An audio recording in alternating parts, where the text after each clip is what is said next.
কুসুমের brand ambassador পদ থেকে সরে আসার সিদ্ধান্ত নিয়ে এবার আয়ুষ এবং ইন্দ্রাণী গাঙ্গুলির মধ্যে বাগবিতণ্ডা জড়িয়ে পড়লো। হ্যাঁ বন্ধুরা, ভিডিওটা লাইক দিয়ে দেখতে থাকুন। যে মুহূর্তে কিনা আয়ুষ হঠাৎ করেই এই মাঝ মিডিয়া কনফারেন্সের মধ্যে যখন কিনা এসে হাজির হয় এবং যখন কিনা আয়ুষ বলতে থাকে যে না কুসুমরা, তুমি হঠাৎ করে এরকম একটা আনপ্রফেশনালিজম দেখাতে পারো না, এবং তার পাশাপাশি তুমি হুটহাট করে এরকম একটা সিদ্ধান্ত নেবে এবং সেটা অ্যাজ আ কোম্পানি ওনার আমাকে সেটা মেনে নিতে হবে, সেরকমটা নয়। ঠিক সেই মুহূর্তে ইন্দ্রাণী যখন বলতে থাকে যে আয়ুষ, তুমি কেন বারবার করে ওর সিদ্ধান্তের মধ্যে ব্যাঘাত ঘটাচ্ছ বলো তো? আমরা যে সিদ্ধান্তটা নিয়েছি সেটা সম্পূর্ণরূপে ও সহমত আছিল বিধাই তো নিয়েছি।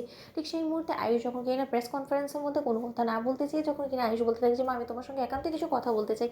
ঠিক সেই মুহূর্তে আয়ুষ যখন কিনা ওর মায়ের কাছে গিয়ে বলতে থাকে যে মা, তোমাকে এই কথাটা কে বলেছে যে কুসুম নিজে থেকেই চায় না ওর কাছে এই ব্র্যান্ড অ্যাম্বাসেডর নামক এই জিনিসটা, এই পথটা ওর কাছে একটা বোঝা হয়ে দাঁড়িয়েছে, বলো তো তোমাকে এই কথাটা কে বলেছে? আমি তার নামটা জানতে চাই। ঠিক সেই মুহূর্তে ইন্দ্রাণী গাঙ্গুলি যখন বলতে থাকে যে তুমি জানতে চাও তো তার নাম, তাহলে শুনে নাও, সে হলো গিয়ে মেঘা ব্যানার্জি। মেঘা আমাকে বলেছে যে কুসুম নাকি ওর কাছে এসে বলেছে যে কুসুমের কাছে এখন দম বন্ধ হয়ে আসছে এই কাজগুলো করতে। ও কোনো মতে এই কাজগুলোর সঙ্গে নিজেকে খাপ খাওয়াতে পারছে না, ও মিশতে পারছে না। ইভেন কি এই সমস্ত কিছুর জন্য ওকে অপমান অসম্মান, লোকের কাছে এই কাদা ছেটাছেটি, লোকের এই কুৎসিত সমস্ত মন্তব্য এবং কুনজরে দেখে সমস্ত কিছু ওকে বরদাস্ত করতে হচ্ছে, এবং এতে করে মেঘারও খুব বেশি ওর প্রতি খারাপ লাগছে। এবং এই সমস্ত কিছু খারাপ লাগার মধ্যে আমি কোনো মতেই চাই না যে কুসুম আমাদের মুখের দিকে তাকিয়ে অসহায়ভাবে সমস্ত কিছু মুখ বুঝে সহ্য করে যাক। এটা ওর প্রতি অন্যায় করা হবে। আমরা সামান্য আমাদের কোম্পানির লাভের জন্য তোকে এরকম করে ব্যবহার করতে পারি না, তাই না? ঠিক সেই মুহূর্তে আয়ুষ বলতে থাকে যে মা, তোমাকে এই কথাটা মেঘা বলেছে। কিন্তু মেঘা বললো, আমি কোনো মতেই এটা বিশ্বাস করতে পারলাম না যে মেঘার কাছে কুসুম এই কথাটা বলেছে, কারণ আমি কুসুমের সব থেকে বেশি কাছের বন্ধু, এবং কুসুমের যদি এই সমস্ত কথাবার্তা বলারই হতো তাহলে ও চাইলে আমার কাছে এসেও বলতে পারতো।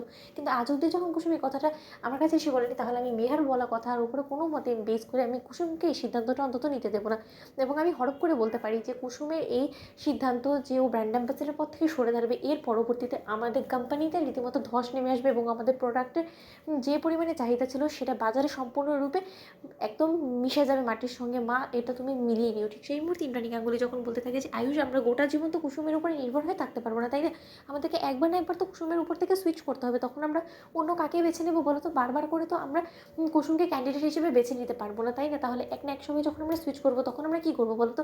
আমরা ওর উপরে তো গোটা কোম্পানিটা এখন চলমান রাখিনি নিশ্চয়ই। ঠিক সেই মুহূর্তে আয়ুষ যখন বলতে থাকে যে ঠিক আছে মা, তোমার যখন মনে হচ্ছে যে না তুমি মেঘাকে ব্র্যান্ড অ্যাম্বাসেডর হিসেবে তৈরি করে নিতে পারবে, তাহলে বরঞ্চ আমি তোমাকে একটা চ্যালেঞ্জ করে দিচ্ছি। আমরা বরঞ্চ একটা রীতিমতো শো অর্গানাইজ করি, সেখানে আমরা দেখবো যে মেঘার বেশি চাহিদা নাকি কুসুমের বেশি চাহিদা। সেখানে যদি কোনো মতে মেঘার ব্র্যান্ড অ্যাম্বাসেডর হয়ে সেই সমস্ত শোতে যদি ওর চাহিদা একদমই না থাকে, তাহলে তুমি তোমার সিদ্ধান্ত বদল করবে, এবং সেটা আমি তোমাকে চ্যালেঞ্জ করে দিচ্ছি যে সমস্ত লোকেদের মাঝে কুসুমের চাহিদাটাই বেশি থাকবে মেঘার তুলনায়। তো বন্ধুরা, লাইক কমেন্ট শেয়ার করো, সাবস্ক্রাইব করতে ভুলো না।